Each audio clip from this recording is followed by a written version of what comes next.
We used to semi-joke that the main problem in 73, 74 was getting your weary ass to work. Left foot forward, right foot forward. I mean, everyone was slightly depressed. The little guys went down, the big guys went down, the quality went down, the junk went down, everything went down, rotating week by week, lower and lower.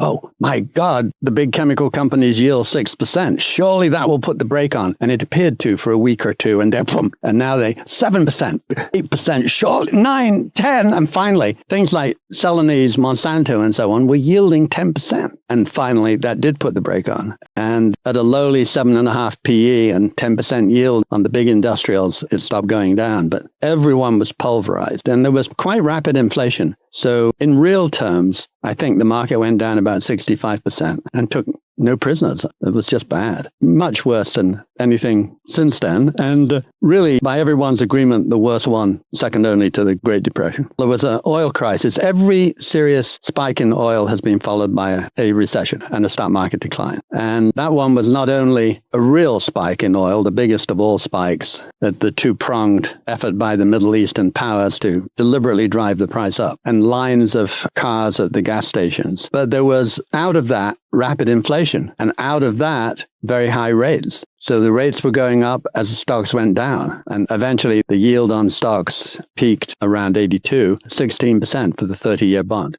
And the joke there was, you can see a T-bill peaking at 13 if inflation is over 10. But the 30-year bond to peak at 16? And you can understand the 3-point premium over T-bills. But what you can't understand is that for 30 years, they would price in the highest level of inflation that had occurred ever. And that's quite a reveal, isn't it? Because what it says is the bond market is not predicting the future. A group of economists had just decided that long-term inflation was 4.5. Of course, it was less than that, but their vision was 4.5. So a 16% long bond appeared to represent 11.5 real for 30 years. It was obvious that what the bond market was doing by then was just extrapolating the condition of the day, as if it would stay that way forever. As Keynes would say, even though we know from personal experience that it's not the case. He argued that extrapolation is something we adopt to deal with the difficult times. And his point was the cardinal rule, never be wrong on your own. If you extrapolate today's conditions and everybody does it, you're all on the same page. And that's the thing that really matters in career risk. All have the same thoughts, all do the same thing, and no one loses their job.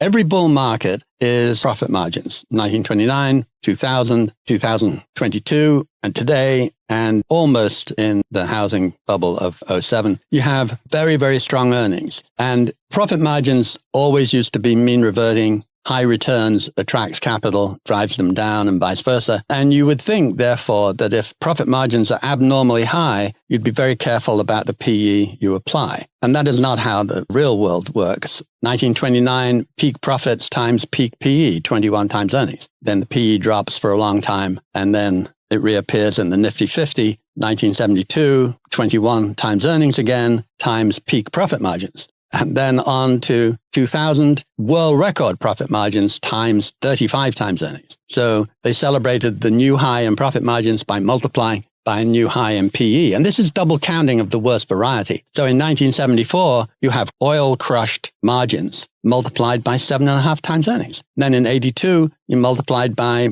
8 times earnings, crushed margins. And then even more recently in 2009, because of the great financial crash, you had a dramatic drop in earnings times the lowest PE we'd had for 22 years. So this is why Schiller found that if you were clairvoyant about the actual earnings into the future, earnings and dividends, and you discounted them back, that the real stock market was about 17 times more volatile than was justified by the fairly steady path of actual earnings and dividends that we were on paper meant to be discounting. So it was clear we were not doing that at all. We were constantly extrapolating today's conditions, much too high, much too low, riding the cycle. And you would think, once you've established that, and you can easily prove it, you would think how easy it is to beat the market, but of course it isn't. Because the career risk involved of playing the logical game of going short the bubbles and long the bus is nerve-wracking from a business point of view, because the uncertainty in the cycle, both up and down, is longer than the client's patience, particularly in a bull market. In a bull market, the client's patience contracts and you get fired before you're right. And therefore, I like to say that's why you will never hear a major sensible firm Goldman Sachs, JP Morgan, and so on. They will never tell you to get your tail out of the market. They never have. They never will. It's simply terrible commercial strategy, and they will never do it. So the individual is always led to believe, however high the market is, that it's kind of okay. Of course, it isn't.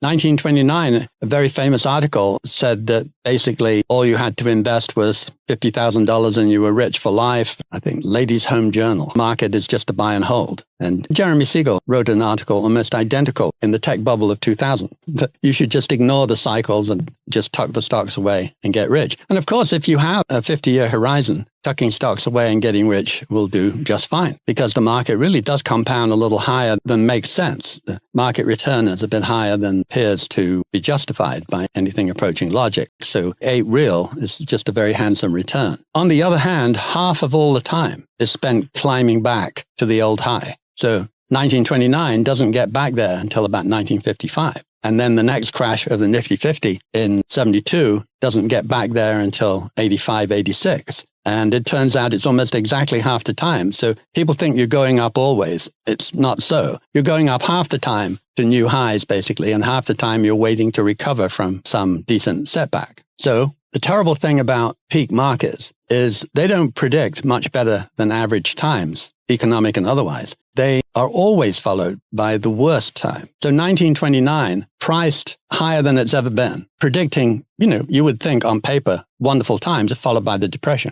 1972, you would think it's predicting something good, but you get a very nasty recession, oil crisis, and collapsing stocks. The tech bubble is followed by a really decent-sized recession as it breaks. And just loss of market cap in 1929 or in all the bubbles also compounds the problems. So great market peaks like this are traditionally followed by the worst of times. So don't kid yourself. Now, the great exception is 2022. In 2022, all the conditions of a major bubble are met and it breaks and the S&P drops 25%, the Mag 7 drops 40, growth stocks about 30, 35, and the bond market has the worst year in its history. So 22 is an ugly year. But then in November, ChatGPT comes out. And whatever you say about Chat and the rest of the boys is it's pretty obvious that it's a game changer. It's an important idea. It may make us all ineffably rich. It may destroy us all, take our jobs, or even inadvertently stomp on us. But it's important. And so I kind of get it. And it's the first bubble that was interrupted by anything that powerful. It would take a war, a giant virus, or AI. They're the kind of things that will do that. And they happen not to have done it until, well, you could argue that World War II interrupted the second leg of the Depression. There are quite a few people who think that's the case. And this was the same. We had a nice recession going there from my perspective, and the economy was weakening. And that was interrupted in turn by massive investments in AI. I mean, capital investments all over the place, second only to the railroads, a very big fraction of GDP, an increment of, 2% of GDP was just investments into AI. And if you think that we were drifting down, animal spirits, a la Keynes, were weakening, had that kept going, we could have easily fallen into at least a mild recession, and the market could have gone down another 20% or so. And I would have just about been happy and given it a check. But with AI, the Mag 7 went up. They kind of doubled. The rest of the market looking at them in shock, still drifting off a little bit for the first half year and then flat for another 4 or 5 months. And finally, almost a year later, they threw in the towel and decided that the Mag 7, after all, knew what they were doing. And there was a bull market, and back to a new high we came. And here we are. And the thing about this one, though, is that the global environment, I think, is the worst it's ever been.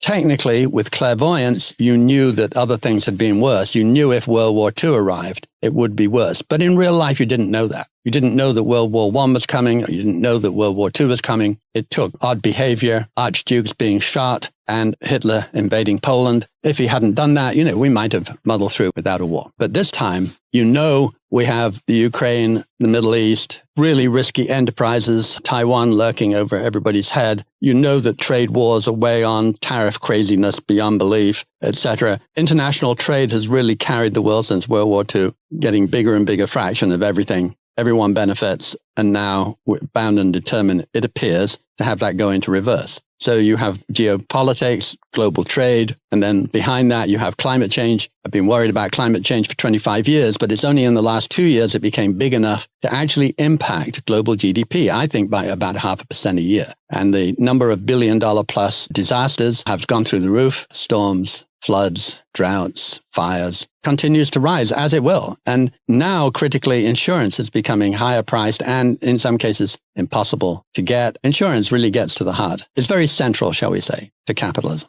If you go back to the late summer of 29, business was turning down very rapidly, but the data lagged a couple of months, so people didn't know. They were very relaxed and about as optimistic as they had ever been in history. And then wham, the growth rate is in reverse, profits are falling. What a surprise. We're not good at predicting turning points. And I actually have a theory on that. I don't think it's a bug. I think it's built into the system. And here's why. The great enterprises, the organizations, nonprofit and corporate, tens of thousands, hundreds of thousands of employees, by definition, they are led by people with very high political skills. Keynes was really clear. The main thing you have to know if you're a politician is never be wrong on your own. Be wrong in company, fine, but never risk being wrong on your own. And therefore, at any major turning point, you must expect that they will not call it. Doesn't matter what they believe. The engine room may be screaming at them that there's a major vulnerability, but the spokespeople will never see it. They'll always wait and see what other people are doing and then jump.